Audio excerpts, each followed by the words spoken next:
오늘의 본문은 할례에 관한 것입니다. 할례란 남자아이의 생식기의 끝부분의 표피를 잘라내는 것을 말합니다. 현대의학 용어로 말하면 포경수술입니다. 당연히 잘라내고 나면 아픕니다마는 3, 4일 지나서 상처가 아물면 아무런 문제가 없습니다. 하나님은 오늘 이것을 아브라함과 그 후손들에게 행하라고 명하십니다. 사실 이러한 의식은 하나님이 아브라함에게 처음 시행하신 것은 아닙니다. 이미 아브라함 시대의 그 지역, 고대 근동이라고 합니다마는 그 고대 근동 지역의 거의 모든 민족들이 사실은 이 할례를 행하고 있었습니다. 그런데 하나님은 이 할례에 어떤 특별한 의미를 부여하시면서 아브라함에게 그리고 그 후손들에게 이 할례를 행하라고 명하고 계신 겁니다. 이스라엘 사람들은 이것을 하나님이 명하셨다고 해서 큰 특권으로 여겼습니다. 하나님께 선택받은 민족의 표시라고 하는 이유 때문입니다. 사실 이것은 맞습니다. 오늘 본문에서 살펴보겠습니다마는 이것은 맞습니다. 그러나 여러분, 권리가 주어지면 그에 따른 의무도 함께 주어지는 겁니다. 그 권리와 함께 어떤 의무 조항이 주어지지 않더라도 상식이 있고 생각이 있는 사람이라면 이 점을 생각하게끔 되어 있습니다. 그래서 그 사람이 그 의무를 수행할 때에 비로소 그 권리는 제 가치를 갖추게 됩니다.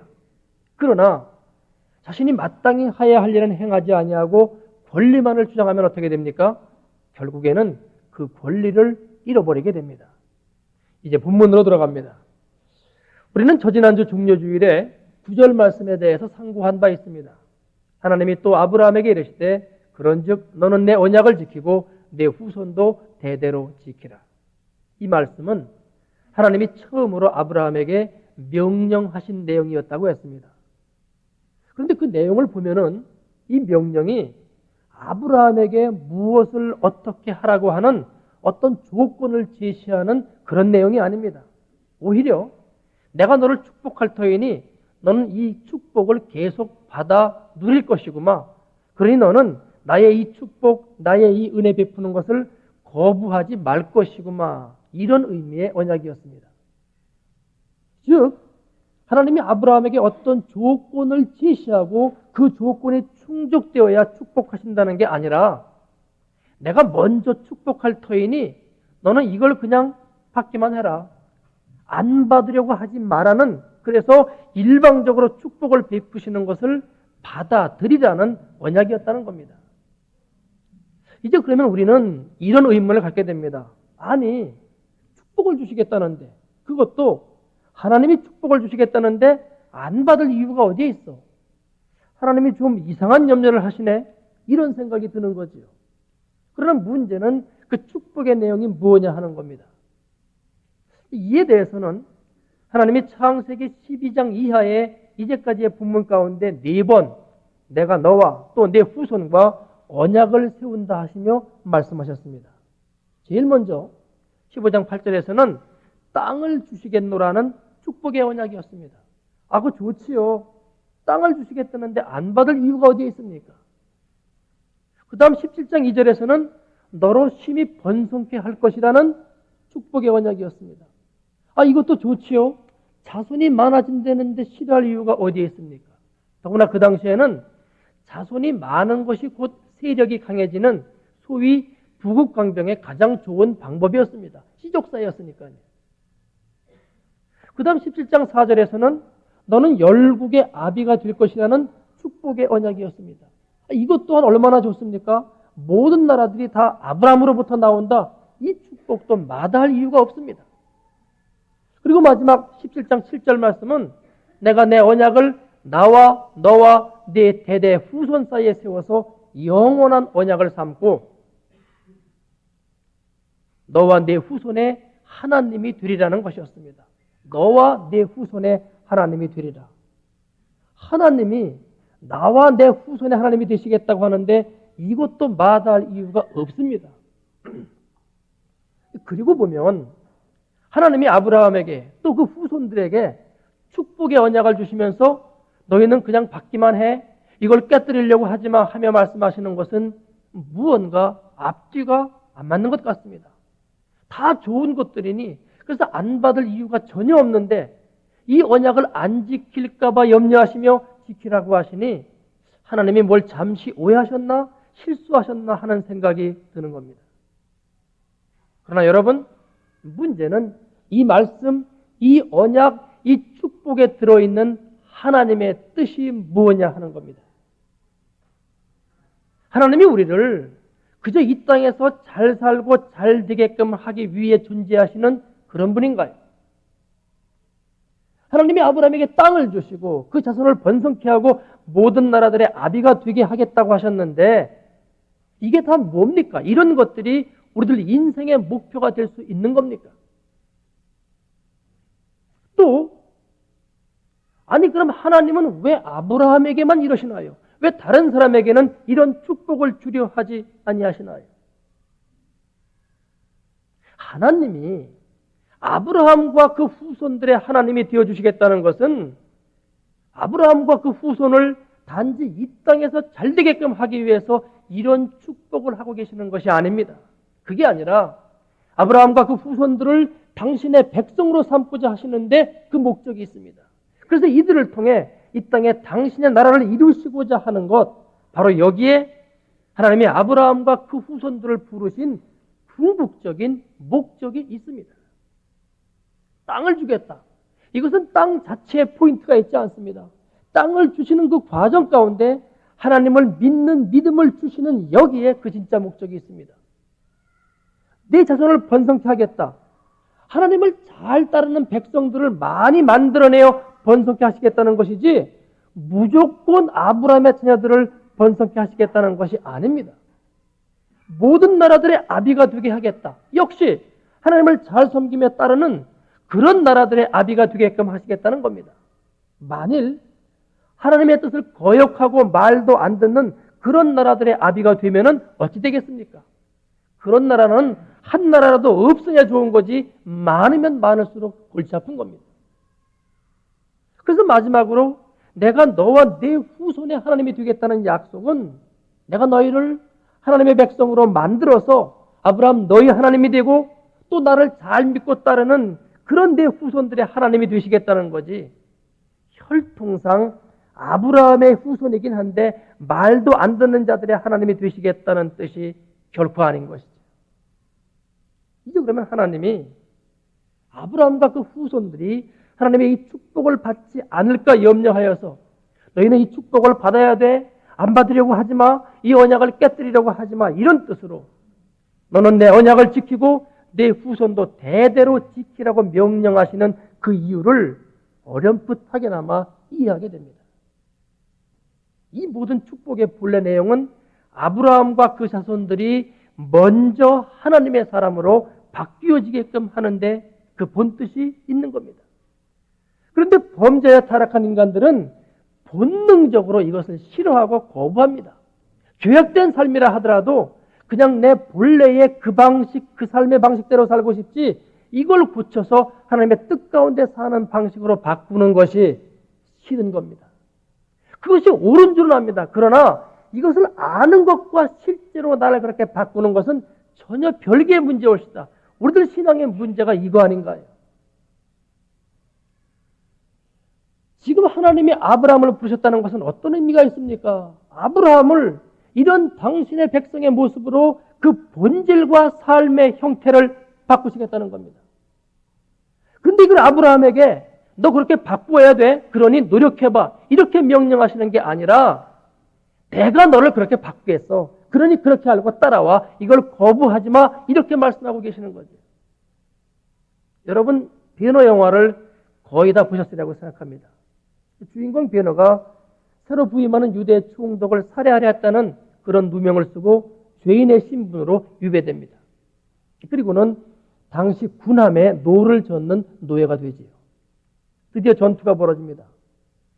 그런데 전투가 끝나고 보니까 배들은 하나도 보이지 않고 베너와 그리고 함대 사령관이었던 로마의 귀족 이렇게 두 사람만이 널빤지 위에서 망망대해를 표류하게 됩니다.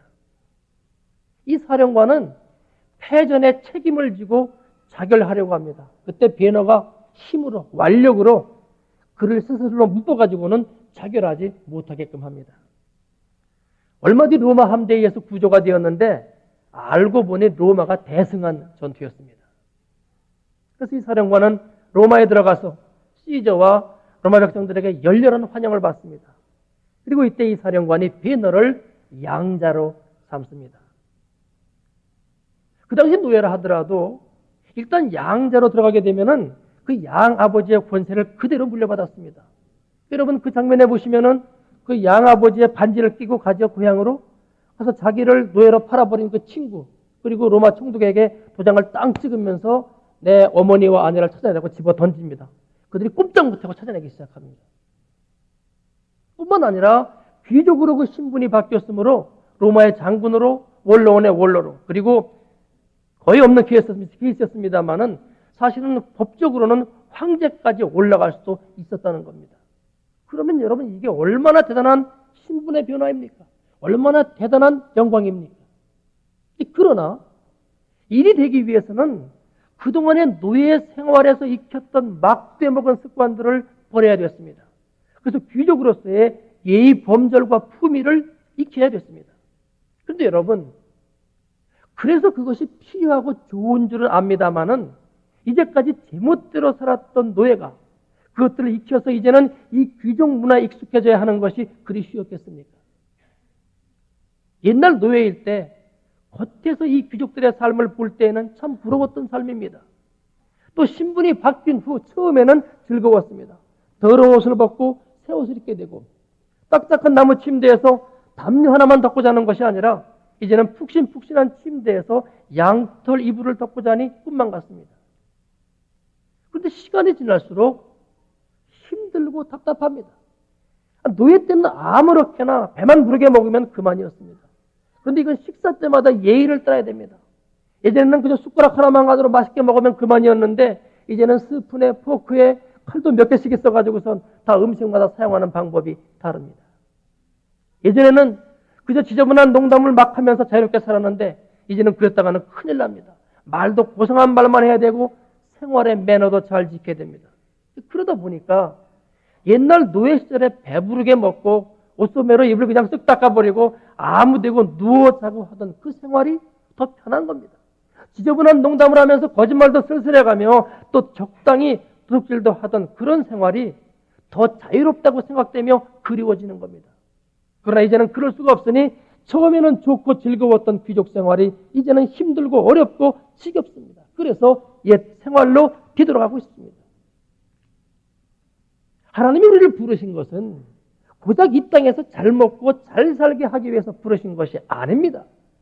놀라운 하나님의 나라와 그 영광과 존귀를 우리에게 주시기 위해서입니다. 우리가 하나님의 영광과 존귀를 경험해보지 못해서 그렇지 성경이 말씀하고 있는 바 이것은 로마 황제의 영광과는 비교도 안 된다고 말씀하고 있는 거죠. 여러분, 우리를 당신의 백성, 당신의 자녀로 부르신 하나님이 우리에게 주시고자 하는 것이 고작 이 땅에서 잘 먹고 잘 사는 것이라면 저는 그런 하나님 믿고 싶지 않습니다. 무당들도 사람에게 이런 걸 주겠다고 하는 거 아닙니까? 물론 실제로는 주고지도 못하지만 말입니다. 그런데 하나님이 고작 이런 분입니까?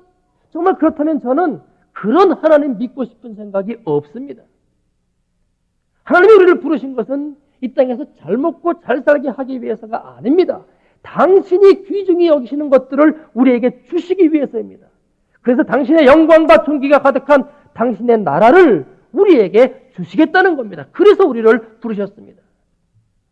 그런데 우리가 그 나라를 소유하기 위해서는 그 나라에 합당한 사람됨과 습관과 품위를 익혀야만 됩니다. 그렇지 않으면 그 나라를 상속할 수가 없습니다. 그래서 하나님은 지금 우리를 부르사 우리를 당신의 나라에 적합한 사람됨과 삶됨으로 바꾸시겠다는 겁니다. 그런데 우리는 그것이 옳고 또 좋은 줄은 압니다만은 실제로는 싫은 겁니다. 왜요? 내 마음대로 살 수가 없으니까요. 자유롭지가 못하니까요. 근데 하나님이 이걸 아십니다. 그래서 우리 보고 너 내 말대로 살아야 돼 이렇게 말씀하지 않으십니다. 그것은 도무지 우리가 지킬 수 없는 말임을 아시니까요.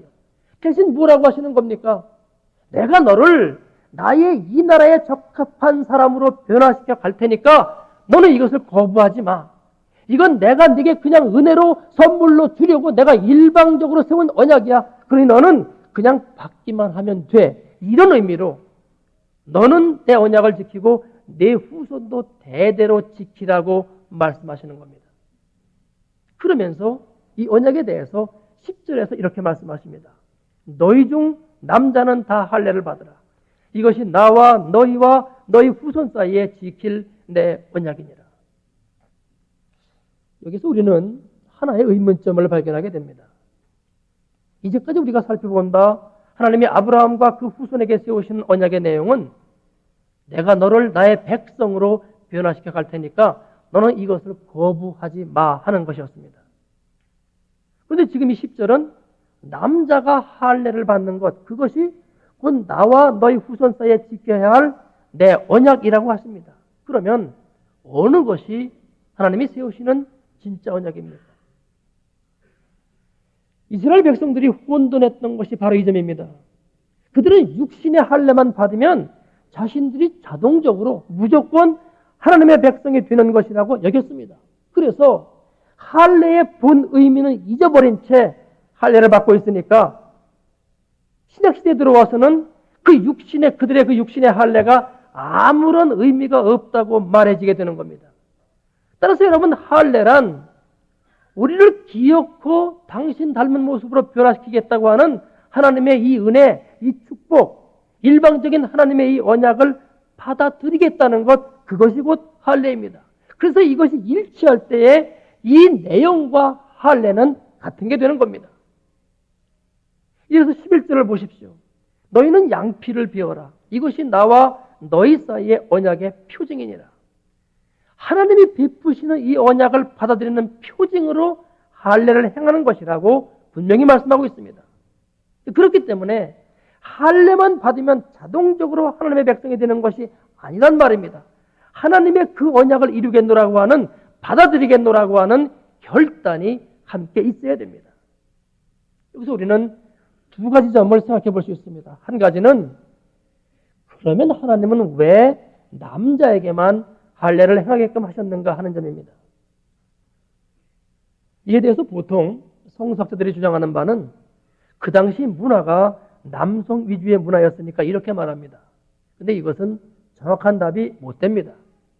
이런 상황적인 이유보다는 하나님의 창조 질서에 있어서 남자를 가정의 머리로 세우셨기 때문입니다. 이것은 여자를 무시하는 말이 아닙니다. 남자나 여자나 하나님 앞에서는 다 동등합니다. 그러나 가정의 질서에 대해서는 하나님이 남자를 머리로 세우셨습니다. 그래서 남편이 그 가정의 머리가 되어 리더가 되어 하나님의 이 언약에 순종해 가기 시작하면 여자도 따라가게 되어 있으므로 남자에게만 할례를 명하셨습니다. 두 번째는 왜 하필 생식기에 하나님의 이 언약을 받아들이는 표징을 새기게 하셨는가 하는 점입니다. 우선 13절 말씀을 보면 이런 내용이 있습니다. 너희 집에서 난 자든지 너희 돈으로 산 자든지 할례를 받아야 하리니 이에 내 언약이 너희 살에 있어 영원한 언약이 되려니와. 그래서 살에다 이 표징을 새김으로써 지울 수 없게끔 함으로써 이것이 영원한 언약임을 말씀하고 있습니다. 여러분 기억하십시오. 이 언약은 하나님의 영원한 언약입니다. 그래서 우리를 일단 부르셨으면 어떤 일이 있어도 하나님은 끝까지 우리를 당신의 형상을 닮은 모습으로 바꿔갔습니다. 그래서 이 언약의 표징을 살에다 새기셨습니다. 그런데 그 살이 왜 생식기냐 하는 것에 대해서는 몇 가지를 생각해 볼 수 있습니다. 첫 번째는 육신의 가장 본능적인 욕망이 성적인 욕망입니다. 물론 이에 앞서서 식욕이 있습니다만은 식욕의 죄악의 형태는 탐심입니다. 그리고 이 탐심의 결과는 많이 먹어보았자 자신이 해를 입지 다른 사람에게 해를 입히지는 않습니다. 그러나 성적인 욕망은 다른 사람에게 피해를 줄 수 있는, 그래서 더 해악한 본능에 속하는 죄입니다. 그리고 이 죄악은 인간 깊숙이 들어있는 본능이어서 자신의 의지대로 그렇게 쉽게 잘 제어되지 않는 본능에 속합니다. 그래서 이 본능은 우리가 하나님의 말씀에 잘 순종하려 하지 않는 것과 본질상 거의 같은 성격을 갖고 있습니다.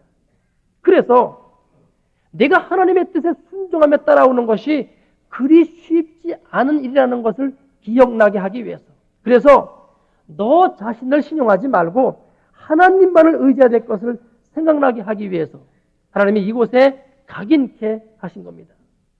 이제 그래서 두 번째로 생각해 볼 것은 이 할례를 통하여 이제는 육에 속한 내 옛사람을 잘라내고 앞으로는 하나님의 뜻을 따르겠노라고 하는 새로운 결단을 하는 것, 이 뜻이 또한 여기에 담겨 있습니다. 세 번째로는 생식기를 통해서 자손들이 태어나죠. 따라서 이 언약은 내가 너와만 맺고자 하는 것이 아니라 모든 인류, 즉 내 후손들과도 계속 맺고자 하니 이것을 기억하라 하는 뜻이 이 가운데 있습니다.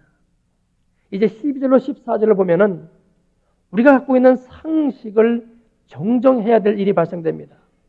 왜냐하면 하나님은 이 약속, 이 은혜, 이 특권을 이방인에게도 주시고 있기 때문입니다.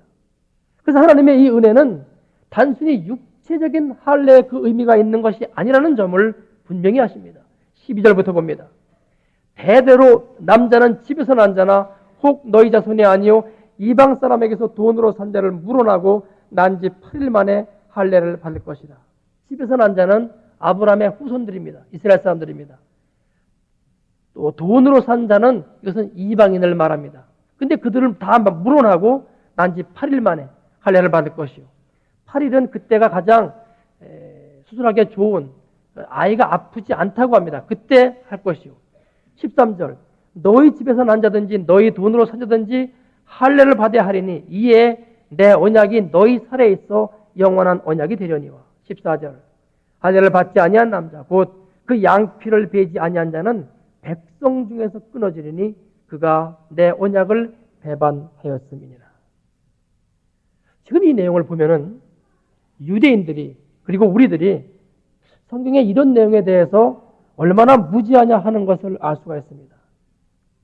하나님은 유대인들이 자신들의 믿음의 조상이라고 하는 그 첫 번째 사람 아브라함 때부터 유대인과 이방인의 차별을 두지 아니하고 계십니다.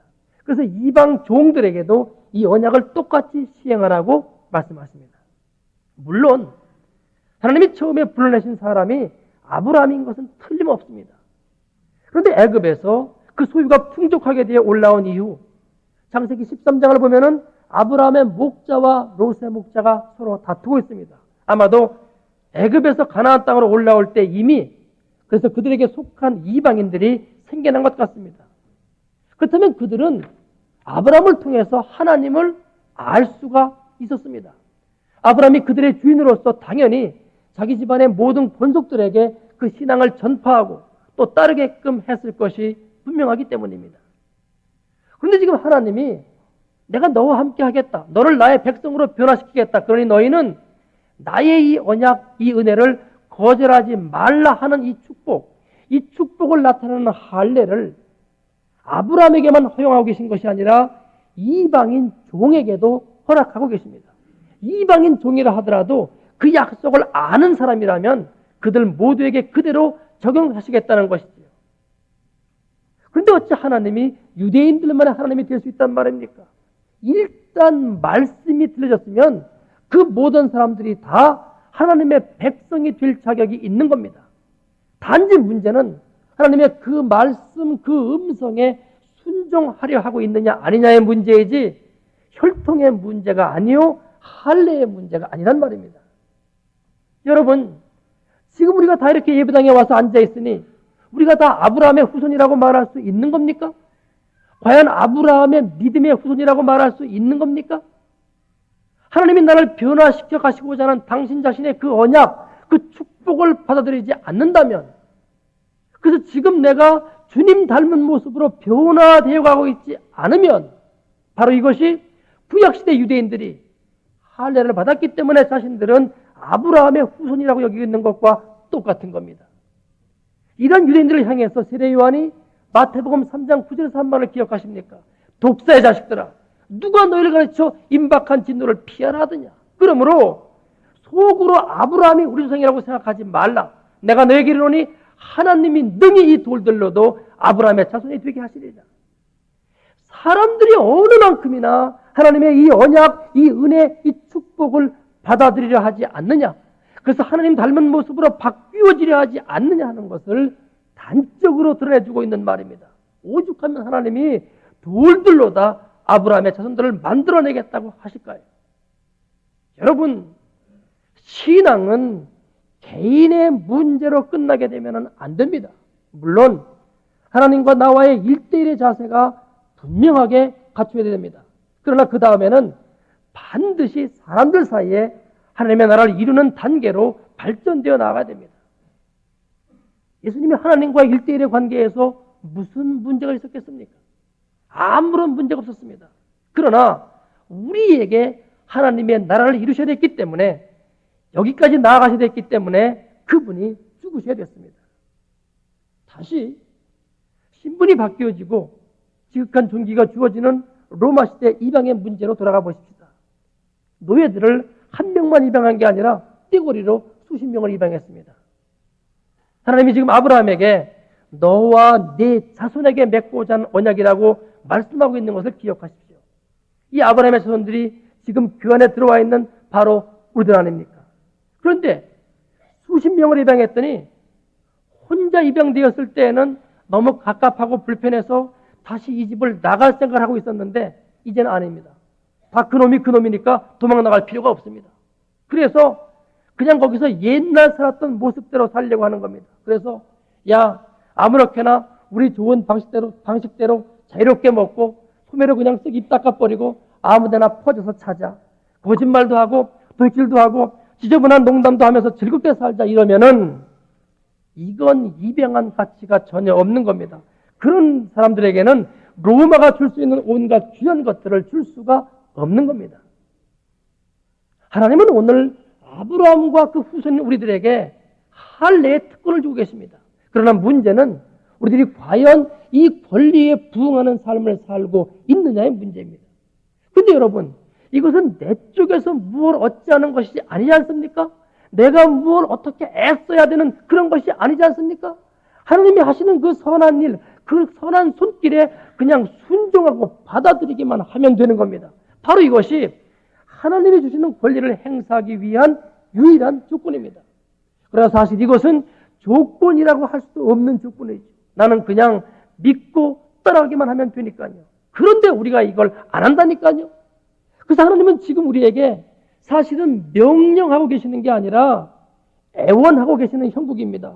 나를 거절하지 마. 나는 너희들을 기어코 천국 백성에 합당한 자로 만들고 말 터이니 제발 거부하지 마. 이러시는 형국입니다. 마지막 14절 말씀을 다시 한번 보십시오. 할례를 받지 아니한 남자, 곧 그 양피를 베지 아니한 자는 백성 중에서 끊어지리니 그가 내 언약을 배반하였음이니라. 우리를 변화시키시려 당신 스스로 밀고 들어오시는 일방적인 이 축복의 언약을 받아들이지 않는 자는 당신의 백성의 자리에서 끊어질 것이라고 말씀하십니다. 하나님의 이 사랑을 받아들이십시다. 일방적으로 주고 계시는 이 축복의 언약을 받아들이십시다. 그래서 변화를 받으십시다.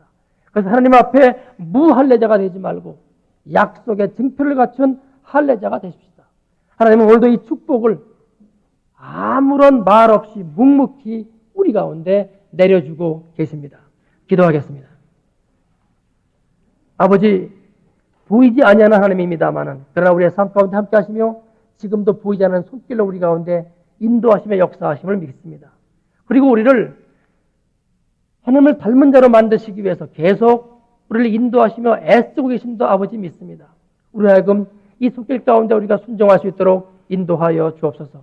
그렇지 아니할 때 그것은 할례 받지 아니한 자가 되고 주님의 약속의 자리에서 떨쳐나간다고 말씀하고 계시오니 우리로 하여금 계속해서 주님을 닮아가는 자가 되도록 역사하여 주옵소서. 예수님의 이름으로 기도하옵나이다. 아멘.